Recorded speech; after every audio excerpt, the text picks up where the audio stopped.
Hey everybody, welcome back to Mixing Music Analog and mixingmusicanalog.com and here on our YouTube channel. And look who's back here. Hi guys. Good old Uncle Dave. Uncle Dave and Uncle Dave. Hey. No. I am not Uncle Dave. That's your thing. Dave's all the way back up from New York again. It's been probably a couple of months since he's been back up here. We're recording this at the end of 2022 now.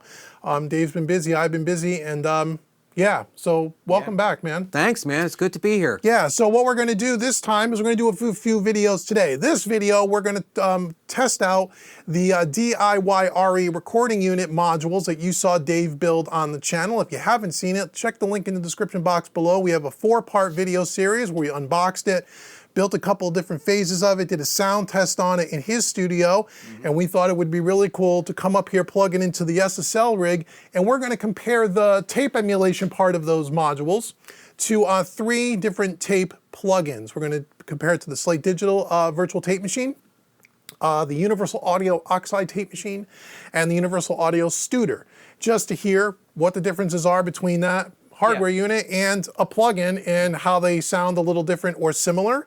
So and see if the hardware holds up to the plugin. Yeah, does the hardware hold up to the plugin? Does the plugin hold up to the hardware? And just to show you what the differences are. So now the DIY units were roughly what, 300 bucks a piece? The pallet, the actual 500 rack was $150. Right. And then the modules are different prices. If I remember correctly, the 15 IPS tape modules when I bought them were $50 a piece. So if you just bought the pallet and one module, you'd be at $200. You'd be at $200 So each. $400 for the pair, because stereo left, right. We're putting this on the master bus here. Yeah. So we're about $400, and that's building them yourself. Yes, that's built yourself. And you could buy them that way too, right? You can buy them pre-built. I know there's, I forget what the upcharge is for the pre-built ones, but I mean, for me it was, listen, I love to sit and tinker with stuff like that. So for me it was no problem to just sit and do them, you know? So if you're not someone that wants to sit down and solder stuff after you're done watching the videos and say, I don't want to do that, you could go to the DIYRE recording website and you could buy them pre-built for an upcharge, and you could just take them and slap them into your rack. And they have a whole bunch of other things there too that I think eventually we're going to try out some of their other stuff. Yeah, I'm eventually going to buy them all, I guarantee it. Yeah, and just so we know, this is not a sponsored video. We don't know DIYRE. Dave bought those with his own money, so all our opinions are, we're obviously going to be honest, even if we did get them for free. Yeah, we're completely unbiased because we don't know them anything. We don't know anything, but he did pay for them, so it's not a sponsored video. So, so what we have here in Studio One is we have a track by our good friend and buddy, Barry Dridger, again, using his country rock track, Going Down. Thank you, Barry, for letting us use the song. Again, you can check the link in the description box and go check out Barry's music. Really cool if you're into country rock. Yeah. We pretty much just ran it out of Studio One to the console. There's not a single compressor anywhere in this session. I've done a little bit of EQ, a little bit of balance, a little bit of panning, and then we slapped on our print track here in Studio One. You'll see that we have 3 plugins, which are all in bypass mode right now. We have the Slate Digital Virtual Tape Machine. That'll be the first one we'll compare these modules to. Then we have the Universal Audio Oxide, and then we have the Studer 800 by Universal Audio. So that's on the print track, and it'll be really simple for us to just take it in and out of the circuit so you could hear what the plugin is doing to the actual raw mix. And then when we're in bypass mode, if you look at our overhead camera, we're going to be able to take the modules in and out of the circuit just by using our master insert button there. So when that button is green, it means that the 500 series modules are in the circuit. When that is out, it means they are completely out of the circuit, and then we'll be able to turn on the plugin. So somewhere on the screen, I'm sure, I will put a little text and aid you along the way so you know when it's in and out, but I'm gonna be very intentional on how I hit that button so you can tell when things are in and out of the circuit. So the first thing we're gonna do is we're gonna keep the plugins bypassed completely. We're just gonna listen to a loop section here of this song, and all we're gonna do is we're just gonna bring in the DIYRE modules in the tape machine in. Now, keep in mind also, those are 15 IPS per second. Yes. And so all of our plugins are at 15 IPS per second, even though we have the ability to go to 30. We don't have a 30 IPS module, so we're gonna keep everything at 15.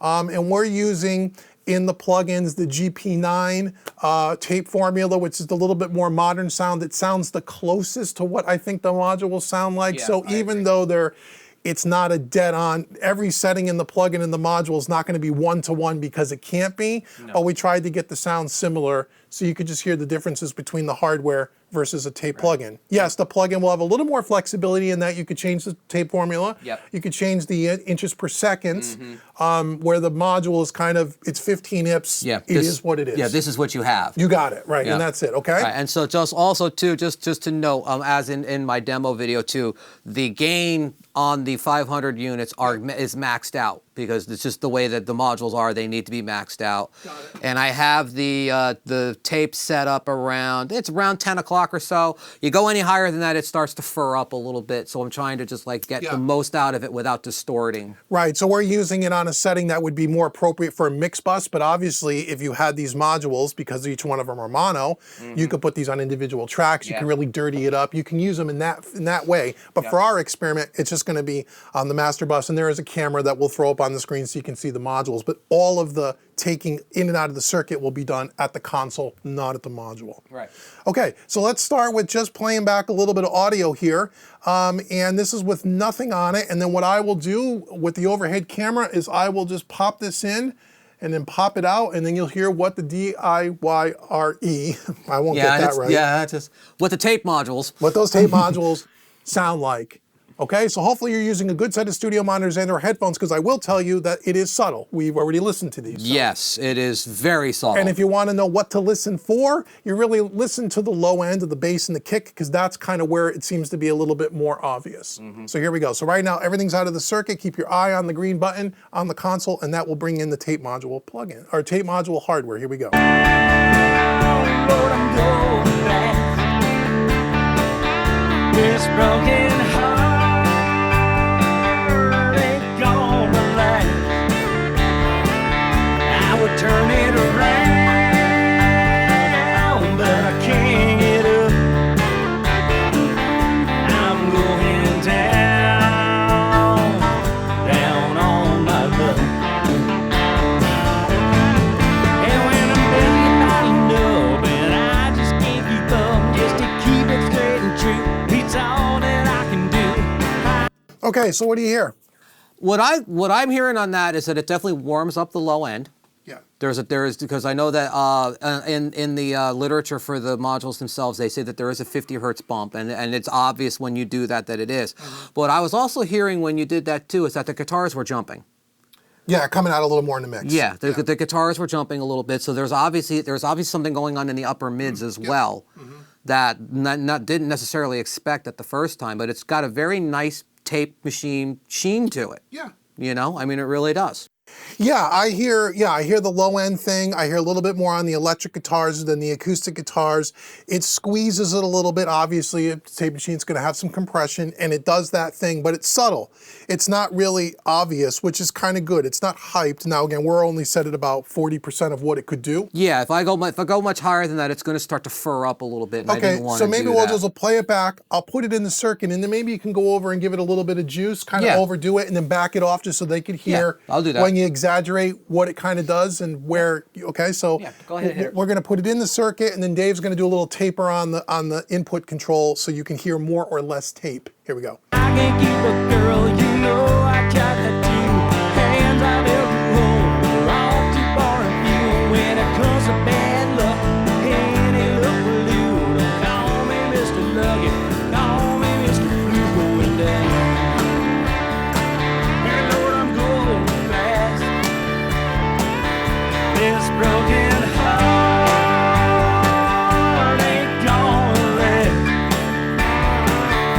Yeah, so now you're back to where you were. Yeah, I'm right? back where I was now. Yeah, so when you get it, when you beef it up, it definitely gets a little furry. It's actually, it's not, I mean, it's not weight. I mean, on a mix bus, it's too much. But I mean, I could definitely see where if you had a couple of those modules, and let's say you wanted to fur up a bass guitar a little bit or something, or even a vocal. You know, Yeah. I can see where if you wanted to get aggressive with it to really kind of smash it, it's still musical. You could still use it, but just maybe not in this particular application.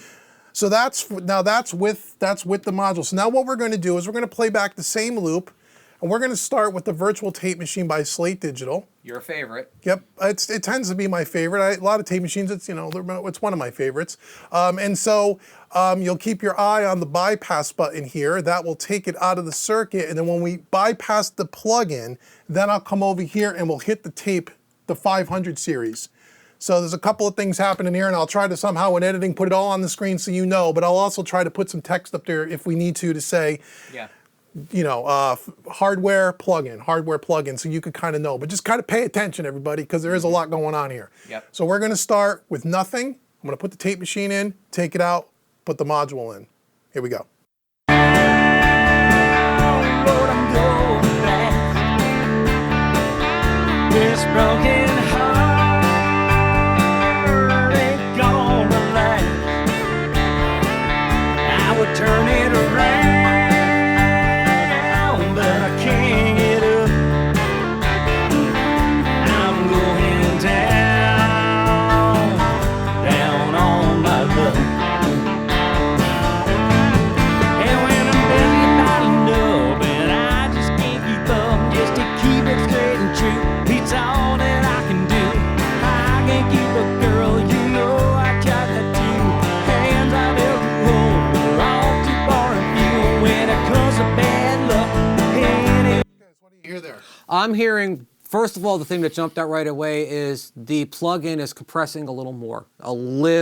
Yeah, and you know, it's than the hard because hardware we're not hitting the plug-in. I mean, we're hitting it pretty good, but we're not slamming it, and it's hard to say, well, you're hitting this plug-in a little harder than you're hitting the modules. We think it's close. But There's no meter on the module, No, so we're just kind of just going by ear on that.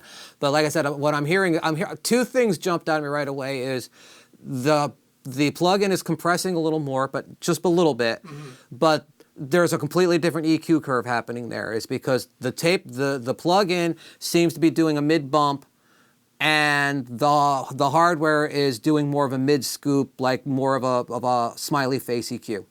Yeah, so there's definitely a different EQ characteristic, and there would be. I mean, two tape machines are going to sound different. The tape formula has something to do with it. I mean, it's not going to sound the same. It can't sound the same, so it's a little bit different. I hear that in the hardware, I think you said earlier, the blow end bump frequency is a little lower. Yeah, the blow end bump in that is at 50 hertz. Yeah, at 50, where this sounds like it's probably a little bit more between 60 or 80, maybe 100 almost. Yeah, so definitely a little bit higher. It's not as deep on the bottom end. But on the tape machine, the plug-in, it does do a little bit more to the top end than the modules do. Interesting. So we'll listen to that one more time, and then we'll go to the next tape machine plugin. So right now we are listening to the tape machine, and then we'll switch back and forth. Here we go. don't call me Mr. Nugget, call me Mr. Blue going down. Hey Lord, I'm going fast. This broken heart ain't gonna last. I can turn it around, but I can't get up. I'm going down, down on my luck.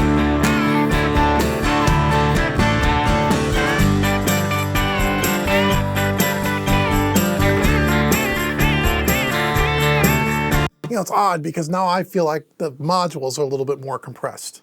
I mean, and not a bad thing, and not even by a lot. Just, I mean, just I feel like it squeezes it a little more, or maybe it just sounds a little more obvious to me, the compression than on the tape machine, on the plug-in, I should say.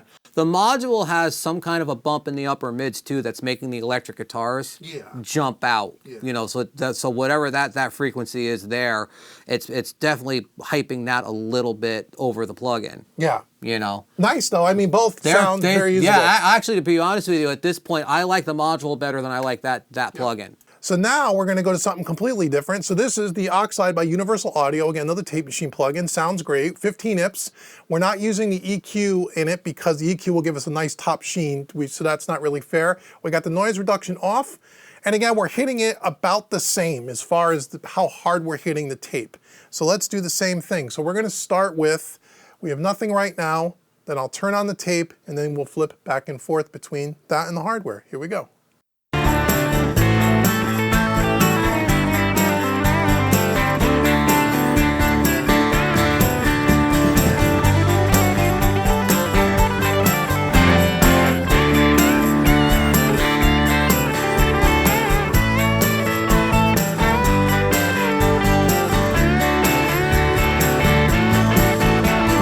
I can get you friggin', you know that I can win no matter how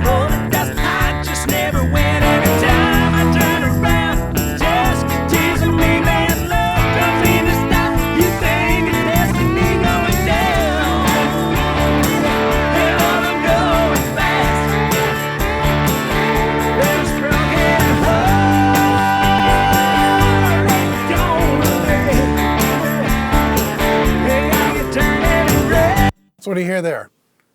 The UAD, the low end bump is way higher. It's up around like 100, 120. It's hitting the bass guitar, whereas the module is hitting the kick drum. Yeah, so it's just a different EQ thing happening. Yeah, definitely that. And again, there's a mid bump happening in that's lower than on the module. The module's mid bump is up higher.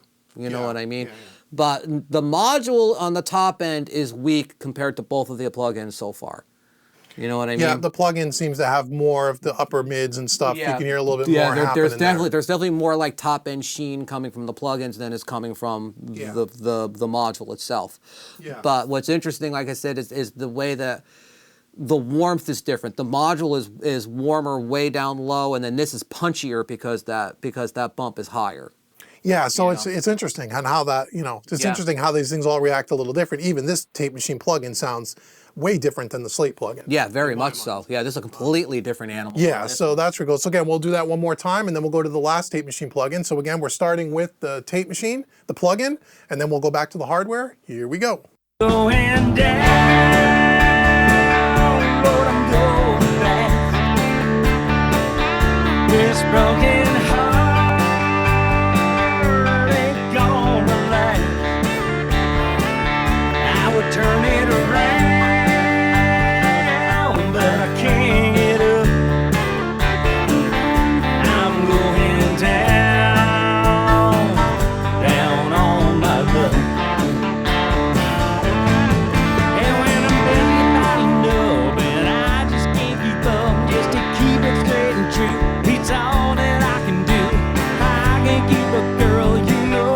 There you go. So it seems to me like the plugin opens up the top end a little bit more.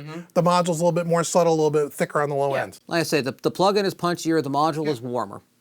Great. They both sound great. Yeah, again, I really like that oxide a lot. Yeah, and some oddly enough, and we won't do it in this video to save time, but there also is an EQ button here that you can really brighten up. So you have a dull, kind of a dark mix. You put that little EQ. So the one thing about the plugins, and this is true in a lot of cases, especially with tape machines, there's a little bit more flexibility in the plugin because you have a little bit more settings, whereas in the hardware, for this case, it is what it is. And it's great, but it is what it is. Yep. So, okay, so now we're gonna go to the Studer by, again, Universal Audio, again, using the same tape formula, 15 hips. We'll start with, we have nothing right now. And then we'll insert the tape and we'll bounce back and forth. Here we go. I got the two hands I've ever rolled, all too far and few. When it comes to bad luck, any luck will do. Don't call me Mr. Nugget, call me Mr. Blue going down. Hey Lord, I'm going fast.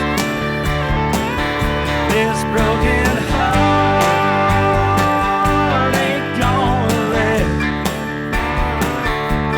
Turn it around, but I can't get up. I'm going down, down on my luck.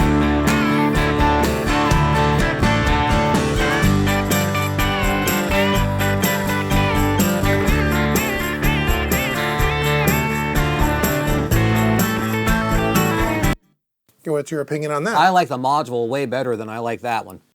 Well, to me, it's funny that this sounds they sound the closest to each other. I feel like the plugin sounds and the module are very close in this one. Yeah, I agree. However, I feel like the plugin is flatter than the module was. Yeah? Yeah, I personally, that's why I wanted you to do it again, because I'm like, the module sounded livelier to me than the plugin did. I didn't hear that, but we'll do it again. We'll do it again. Yeah. What did you guys hear? Leave comments below. I mean, they all sound a little different. Yeah. But I felt this one, the plugin and the module sounded closer to each other. There wasn't as much of a difference audibly, where in the other two, because of the EQ. They're hugely different. Yeah, but they're definitely in the same ballpark. Yeah. But like I said, for some reason, I just heard more life out of the module than I did the plugin that time. Okay, let's listen for that, because I don't hear that. But then again, I'm kind of focusing on switching and making sure we get the right switching going on here. So let's start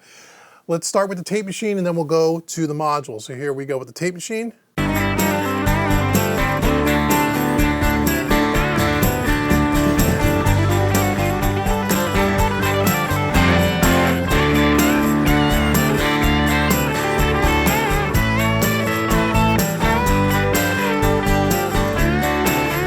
Yeah, we were just saying, now I hear it. The module, the hardware seems a little bit more lively in the upper mids than this. You're right. I didn't hear that the first time. This sounds a little flatter, I guess is probably the plug-in. Yeah, a little flatter is it's the right a little word. flatter, like I said, because what I'm hearing when you go to that module is I'm just hearing, like I was hearing the cymbals, like I was hearing the hat, and the guitars were kind of like just like, you know, livelier and brighter and you know, more pronounced. And whereas when you went to the Studer, it really flattened it out to me when you switched it back. That's why I say, like, so like I said, for me, the module wins over that hands down. Like if all I had to choose from was the module and that tape machine, the module goes in. Yeah, I would. You know? Yeah, I would agree. I would agree with you on that. I would agree with you on that. Yeah. So I feel like the module's a little bit nicer, a little bit more lively. That's the right word for me. Livelier than this. Yeah. And again, you could tweak all of these plugins to death. But so what's your overall conclusion between? So we have 3 really good tape machine plugins here that are widely popular. I've been using these for years. Yeah. What's your overall conclusion? You're not getting anything out of the module that you can't get out of a good tape machine plugin. But if you wanted to, you know, more flexibility in how you use it and stuff like that, the module's great because you can push that into distortion, and it doesn't, because like whenever you push any plugin into distortion too much, they just sound digital crap to me. Yeah. You know, whereas like if you wanted like to do a really like a dirty tape or something like that, that module's killer for that. Yeah. You know what I'm saying? Yeah. So like I said, I mean if I was mixing and I wanted to like dirty tape up a guitar bus, put that on the module and then put a good tape machine on the master bus, I'm fine with that. Yeah. Like I said, like in my studio, is that gonna replace a good tape machine for me? Probably not. Right. Okay. Well, I mean that's being honest. That's an honest assessment. Yeah. Is that going to replace Is that going to replace a good tape plugin for me? Which I mean, like I have all of them. Probably not. But as far as like using it in the mix itself, there's a lot more going on with that module that you can use. Yeah, that's a good point. I agree, because you not only, and we haven't done it, and we'll do it in some future videos where he has other, I mean, that's only one of the modules inside of that color palette. Yeah. We also have a clipper and a FET style saturation kind of a thing. So where I would see that set up the way it sits today, I would probably use those modules on an individual track, as you were just saying, and maybe then use a tape plugin on the master bus in a mix. Yeah, I mean, you would the problem with that is in that situation though, is the fact that you've got 3 modules in the same chassis. Yeah. So you would have, if you wanted to use the FET on this and you wanted to put the clipper on a bass, and you know what I mean, you would have to be printing everything back in. Yes. So you know, so that is the one limitation of doing that. Is like I said, because I mean the FET channel, it's basically like you basically use the FET channel like you would a console channel. Yep. And so like you can overdrive it like you would overdrive the input on here, and you get that kind of an effect. And then that clipper is, if you turn that clipper on, it's clipping. Yeah, I heard that we did that before. Yeah, we played with it before, and in my demo too. It's like even at its lowest setting, it's clipping. Yeah. So like so if you wanted to use that in the context of a mix, you have to assign everything and print everything back in, which is fine with me. You know what I mean? Yeah, but again, that's the one limitation of having them in the chassis, is you can only do it that way. Whereas with plugins, you can throw 1,000 plugins on a mix and go if you want. Right. Right, so there's a little bit more flexibility with the plugins only because it's digital, and there's more flexibility anyway when it comes to that kind of thing.